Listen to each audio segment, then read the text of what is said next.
در ناحیه وسیع بخشیده به روز پرچم دولتی چورابینی‌ها از مجلس تانتنوی آغاز یافت. در جمعیت ایدانه نمایندگان مقامات حفظ حقوق، معلمان، سابقه‌داران مهنت دعوت شدند. رئیس ناحیه وسیع ساکنان ناحیه را بخشیده به روز پرچم دولتی تبریک نموده قائل نمود که برای استقبال سزاوار این سنه فرخنده در برابر انجام دادن تدبیرهای سازنده و بنیادکارانه پدر و مادران و آموزگاران جهت ارزش‌گذاری به ارزش‌های ملی و فرهنگی از جمله با درک مضمون و ماهیت سنت پرچمداری و تربیت نسل نورس و جوان مشغول شده در حفظ وحدت ملی، ثبات و آرامی و زندگی آسایشته مردم سهم سزاوار خود را گذاشته ایستادند. بعد انجام مجلس تانتنوی قسمت دیگری چورابینی بخشیده به روز پرچم دولتی راهپیمایی ساکنان ناحیه شروع گردید. در این راهپیمایی کارمندان تشکیلات مؤسسه ها، معلمان و جوانان اشتراک نمودند. راهپیمایی از کوچه به نام اسماعیل سامانی آغاز یافت.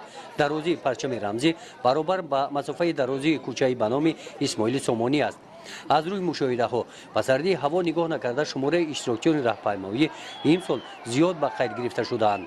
شماره پرچم برداران باشد نظر به سال گذشته 2 برابر زیاد است.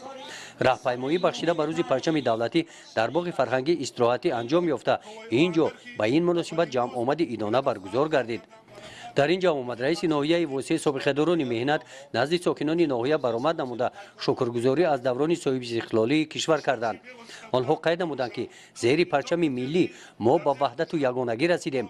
بخشیده به روز پرچم دولتی قسمت فرهنگی چورابینی از قسمت‌های رنگین عبارت بودند. کودکان باغچه اصلی رقم 1 در وصف پرچم دولتی شعرها خواندند. کارمندان شعبه فرهنگ ناحیه با برنامه ایدانه کنسرتی خاطر اشتراکچیان چورابینی را شاد نمودند.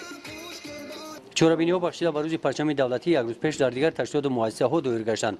در شعبه وزارت کارهای داخلی در ناحیه وسیع با اشتراک هیئت شخصی در موضوع پرچم دولتی کنفرانس علمی دایر گردید.